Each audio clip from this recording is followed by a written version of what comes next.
হারুনের নির্দেশে কিভাবে ছাত্রদের উপর গুলি চালানো হয়েছে। অর্থাৎ হারুন যতই নিজেকে এখন ওই কাকরাইল মসজিদের ইমাম দাবি করুক, আমরা কিন্তু জানি যে সে নিজে সরাসরি এই ছাত্রদেরকে হত্যা করতে নির্দেশ দিয়েছিল। লং আইল্যান্ড শহরে সে বসবাস করছে এবং ওখানে তার স্ত্রী সন্তান সবাই আছে। তার কাছ থেকে কিন্তু অনেক কিছু জানার আছে, তাকে একটা রাজসাক্ষীও বানানো যেতে পারে। কারণ হাসিনার যে ক্রাইমগুলো, এই ক্রাইমগুলো তার মতো ভালো তো কাছ থেকে কেউ দেখেনি। ডিবি হারুনকে 5 তারিখের পর আপনি একটা সাক্ষাৎকার নিয়েছিলেন এবং তার মাধ্যমে কোনো অজানা তথ্য আছে কিনা এবং ডিবি হারুন কোন পক্ষ ছিল, ছাত্রদের পক্ষে না বিপক্ষে ছিল, এবং বিপক্ষে থাকলে আসলে তার সাক্ষাৎকার নেওয়ার উদ্দেশ্যটা কি ছিল?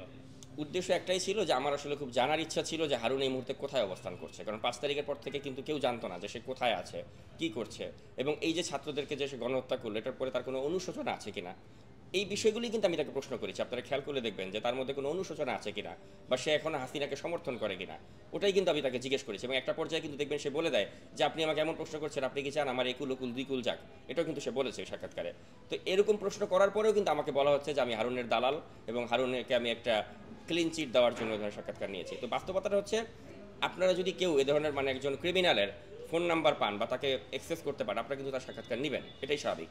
আমি হারুনের সাক্ষাৎকার ওইভাবেই নিয়েছি এবং হারুন আমাকে সাক্ষাৎকারের আগে একটা শর্ত দিয়ে দেয় যে আমি ওইরকম কঠিন প্রশ্ন তাকে করতে পারবো না, তাহলে সে ভবিষ্যতে আমাকে সাক্ষাৎকার দেবে না। তো আমি ভবিষ্যতে যাতে একটা ফলো আপ ইন্টারভিউ করতে পারি, এজন্যই কিন্তু আমি তাকে একটু সফট কোশ্চেন করেছি, অত কঠিন প্রশ্ন করিনি। তো এটাই কিন্তু দর্শকদের অনেকে বুঝতে ভুল করেছে, তারা ভেবেছে যে আমি হয়তো তাকে খুব সোজা প্রশ্ন করে ছাড় দিয়েছি। আসলে আমি চেয়েছিলাম যে তার সাথে যোগাযোগটা অব্যাহত রাখতে, কারণ তার কাছ থেকে কিন্তু অনেক কিছু জানার আছে, তাকে একটা রাজসাক্ষীও বানানো যেতে পারে। কারণ হাসিনার যে ক্রাইমগুলো, এই ক্রাইমগুলো তার মতো ভালো তো কাছ থেকে কেউ দেখেনি। কিন্তু দুর্ভাগ্যজনক বিষয় হলো যে ওই সাক্ষাৎকারের পর থেকে হারুন আমার নাম্বার ব্লক করে দেয় আর নিজের নাম্বারটা সে চেঞ্জ করে ফেলে। এই জন্য তাকে আমি আর খুঁজে পাচ্ছি না, নাহলে তাকে আরও অনেক কিছু প্রশ্ন করার মতো আমার আছে। আর আপনি যেটা বললেন যে হারুন ছাত্র গণহত্যার সাথে সে জড়িত ছিল কিনা, এটার সবচেয়ে বড় প্রমাণ আপনি পাবেন বাংলা ভিশনে। বাংলা ভিশনের ক্যামেরা ক্রু কিন্তু 5ই আগস্টে তারা তাদের ফুটেজে এক্সক্লুসিভলি দেখিয়েছে যে হারুনের নির্দেশে কীভাবে ছাত্রদের উপর গুলি চালানো হয়েছে। অর্থাৎ হারুন যতই নিজেকে এখন ওই কাকরাইল মসজিদের ইমাম দাবি করুক, আমরা কিন্তু জানি যে সে নিজে সরাসরি এই ছাত্রদেরকে হত্যা করতে নির্দেশ দিয়েছিল। হারুনের অবস্থান কি আপনি জানতে পেরেছেন?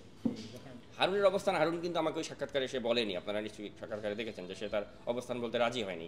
এবং আমি ভিডিওতে না বললেও অন ক্যামেরায় বলেছে কিনা, এখন যেহেতু তার সাথে আপনার কোনো যোগাযোগ নেই, অন ক্যামেরা অফ ক্যামেরা কোনোভাবেই সে বলেনি, কিন্তু তার কিছু ক্যাশিয়ারের সাথে আমার পরিচয় আছে, যেহেতু আমিও মার্কিন যুক্তরাষ্ট্রে থাকি।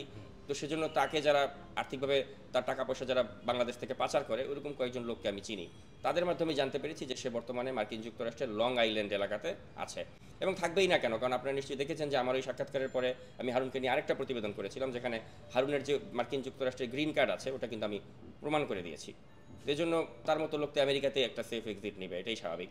তো সে মার্কিন যুক্তরাষ্ট্রে বর্তমানে লং আইল্যান্ড, নিউ ইয়র্কের লং আইল্যান্ড শহরে সে বসবাস করছে এবং ওখানে তার স্ত্রী সন্তান সবাই আছে।